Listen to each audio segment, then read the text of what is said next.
si se entendió todo, si tienen alguna pregunta, alguna duda. Bueno, bien dicen. Bueno, primero que nada les quiero hacer una aclaración. El primer videito que vieron, si se fijan, tiene como un montón de datos que son hasta como históricos, que cuando ustedes se ponen a leer, dicen, ¿qué embole esto? O sea, ¿qué me importa? Un montón de experimentos que en realidad hacen a la historia de cómo descubrir esta molécula, pero que no hacen a su funcionamiento. Sin embargo, quiero que tengan en cuenta que igual son cosas que les pueden preguntar. Y se los pueden preguntar, de hecho, específicamente, tomando en cuenta, lógicamente, los experimentos que tienen ahí con respecto a algunos datos. Por ejemplo, en el caso del primer experimento que tienen redactado, que les habla el experimento de Griffith, que en realidad se los da en base, bueno, en realidad les redacta uno de los cientos de experimentos que se hicieron en simultáneo, pero cómo en realidad pudieron a través de de la inoculación descubrir esto de cómo pasar un patógeno de un lado a otro, o cómo era algo que portaba algo virulento que podía llevar a la muerte, ¿sí? Como indicio de una aportación de una molécula, obviamente, de un ser vivo. Es importantísimo. Aparte, bueno, en este caso, el neumococo, que es un tipo de bacteria, una bacteria que hoy también es la primera causante de un cuadro de neumonía, si bien las neumonías no se causan solo por bacterias, sino también se pueden causar por infecciones virales, es como una de las primeras descubiertas y hasta el día de hoy se siguen haciendo muchos experimentos con este neumococo. Quiero que también tomen en cuenta estos datos, me importa que los tengan en cuenta. Luego de los experimentos de Chargaff, que en realidad lo que hicieron es comparar o poder cuantificar, sale una primera aproximación, algo que es muy importante y que yo tengo que tener en cuenta, y muchas veces se los preguntan en alguno de los exámenes, con algo como parecido, similar, no es que necesariamente me tengan que preguntar sobre este contenido específico del experimento, sino comparativamente en una determinada molécula, cuánto yo voy a tener de uno y otro, tratando de entender esta relación que hay entre las bases púricas y pirimídicas. Si ustedes se fijan esto, que en realidad en un primer momento se cuantificó de lo que había, de lo que existía, o sea, yo veo una molécula de ADN y digo, bueno, cuantifico cada uno y saco una proporción, como tienen ustedes ahí comparados. Más allá de la proporción de adenina, o sea, de adenina y guanina, en realidad que hay en relación, que eso no siempre se respeta, o sea, digo, estos números. No es que esto que yo digo, por ejemplo, siempre va a tener el 32 o casi el 33% de adenina y de timina, por ende, y el otro va a ser el que le corresponde. No, no necesariamente en esa relación. Fíjense, en cada una de las especies esto varía, la cantidad. Sí, lo que se mantiene en la composición porcentual de la molécula de ADN es que si yo tengo esto cuantificado en la molécula del ADN humano, ¿cómo puede ser que después en otro humano más o menos tenga la misma proporción? Porque en realidad el material genético, si bien hay expresiones de ese material genético que no compartimos todos y que algunos tienen, bueno, que ya vamos a ver en la unidad, bueno, en la que viene, no en la otra, en la 7. Vamos a ver cuándo uno es dominante o cuándo es recesivo. Lo importante es que tengan en cuenta que la proporción de las bases sí se va a respetar por especie, porque el ADN o el material genético que forma el cariotipo de una especie es común a todas las especies. Entonces, eso primero se mantiene.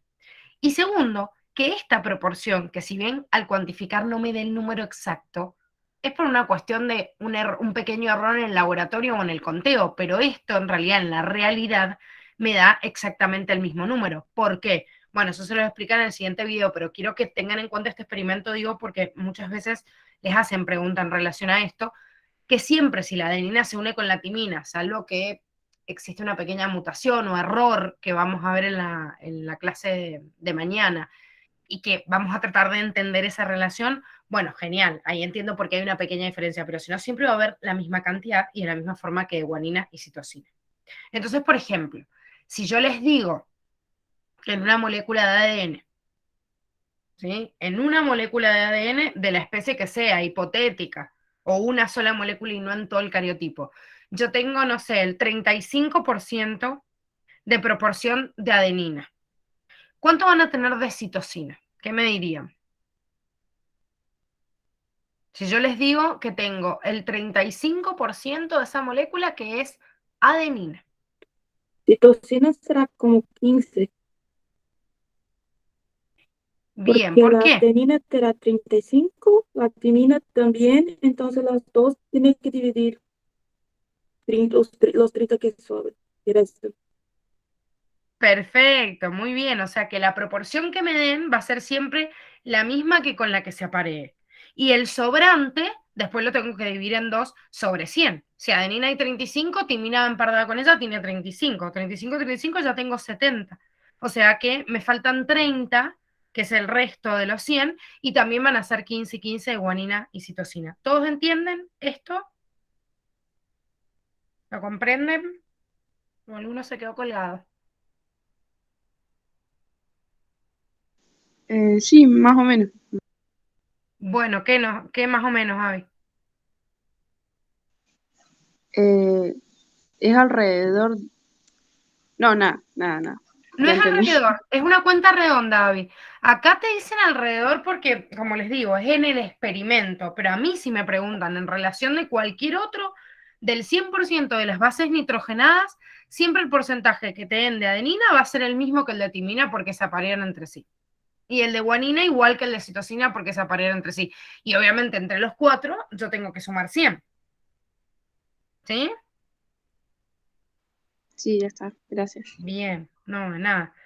Bueno, esto es importante más allá de la parte histórica, digo, esto es lo que por ahí me quería detener un ratito más porque sé que por ahí les genera un poco de duda cuando les ponen no sé, en cualquier tipo de ejercicio y dicen, ¿y esto de dónde debería sacarlo? Bueno, lo tengo que sacar de esto, de esta relación que se vio desde o sea, desde los primeros experimentos del ADN y que hoy en día yo voy a hacer una relación en el material genético de cualquier ser vivo y me voy a encontrar con lo mismo, porque siempre las bases están apareadas de la misma forma.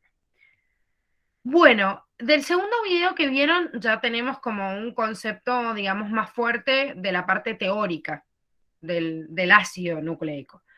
¿Qué puntos les recomiendo que se tengan y que no se confundan ni que no se les mezcle? Bueno, primero esto, la diferenciación entre lo que era un nucleótido y un nucleócido. Parece una tontera y es una letrita de diferencia, pero es importante. Porque si yo digo nucleócido o nucleótido, no es exactamente lo mismo, no es lo mismo que yo incluya el grupo fosfato o no, y de hecho en el cuadrito que sale al final de esta primera parte, les habla de los nucleócidos, del nombre de los nucleócidos, porque al fin y al cabo lo que me está variando es la pentosa, de acuerdo si es ADN o ARN, y el tipo de base nitrogenada. La posición de los carbonos es importantísimo, porque es lo que vamos a ver mañana o pasado, bueno, cuando les toque la siguiente clase. El nombre y la dirección de la cadena dependen de esto. Este azúcar va a representar o a la ribosa o a la desoxirribosa, dependiendo si es un nucleócido de ADN o de ARN. Siempre en este azúcar de 5 carbonos que yo tengo en el centro, se une. Fíjense, acá hay un oxígeno en esta forma pentagonal de esta pentosa. Acá está el primer carbono, segundo, tercero, cuarto y acá el quinto. Entonces, ¿qué tienen simbolizado acá? El carbono 1, acá no se los han puesto, pero acá está el carbono 2, acá está el 3, el 4 que tampoco está señalizado, pero está en este punto, y acá el 5. Siempre en cada uno de estos nucleósidos, el carbono 1 es el que enlaza la base nitrogenada y el carbono 5 es el que me está enlazando el grupo fosfato. Entonces, como este nucleócido va a estar unido con otro, y si cuento el grupo fosfato va a ser nucleótido con nucleótido, en este punto va a estar el siguiente grupo fosfato. O sea que el grupo del carbono 3 de este azúcar se va a unir con el grupo fosfato del siguiente, que está unido a su propio carbono 5. ¿Sí? Se ubican en esto, es una nomenclatura química, después en química van a usar un montón estas nomenclaturas, es como yo llamo a los carbonos de esta molécula orgánica. Entonces, es importante que lo sepan porque después yo no digo la cadena de ADN tiene, no sé, al derecho o al revés o como sea, o sea, en realidad lo indico por su extremo 5' o 3', dependiendo de estos extremos, de dónde está el carbono 5 y dónde está el carbono 3. Entonces, la molécula del nucleótido siempre tiene unida en el carbono 1 la base nitrogenada y en el carbono 5 su propio grupo fosfato. Esto, importantísimo que entiendan la posición para después poder entender lo otro. Bueno, esto también es más estructural, con el videito lo pueden repasar porque en realidad esto por ahí es un poco de memoria. No tienen que saberse las fórmulas químicas de estas bases, chicos. A medida que van a andar avanzando en química, por ahí se les va haciendo un poquito más fácil visualizarlo, digo, con ya una base de que es un compuesto nitrogenado. Pero acá simplemente lo que tienen que saber es cuáles son las bases pirimídicas, cuáles son las púricas, y interpretar que entre el uracilo y la timina hay una línea en su diferencia mínima, porque es esto, ¿ven? Ese grupo, esto que está unidito, que le voy a llamar radical, que esto también lo van a ver en química, que es un radical metilo, fíjense que acá no está. O sea que este protón fue reemplazado directamente por este grupo metilo en la timina. Es la única diferencia que hay. Por eso el ADN tiene timina y el ARN tiene uracilo, y es como que químicamente son muy parecidas las moléculas. Y sí, porque al fin y al cabo entre la timina y el uracilo hay como una línea muy finita de diferenciación. Es más, el punto con el cual la timina se une con la adenina es el mismo con el cual se une el uracilo, porque no tiene nada que ver con ese grupo metilo. También por eso la adenina se aparea con la timina o se aparea con el uracilo. Bueno, vean bien las diferenciaciones obviamente entre ARN y ADN, que es importantísimo. Acá ven, tienen el punto de unión que hablábamos recién, el enlace fosfodiéster entre el carbono 1 y el carbono 5, y ven, esta por ejemplo es la timina. El grupo metilo que estábamos marcando recién no participa de la unión. Por eso, si tengo este o no lo tengo, ese grupo metilo, entre la diferencia de la timina y del uracilo, es como mínima la diferencia, pero el punto de unión va a ser el mismo. ¿Sí? Por eso el apareamiento a través de las bases nitrogenadas te dan el mismo número y en la misma proporción entre la adenina y la timina y la adenina y el uracilo. Bueno, ¿qué más les quería ver remarcar de acá? Digo porque ya que no había dudas, yo me detengo donde se pueden confundir. A ver, acá. Bien, bueno, primero, esto tomen en cuenta las medidas, también se las suelen preguntar. Estas medidas son importantes, ¿eh? ¿Cuánto mide de ancho una molécula de ADN?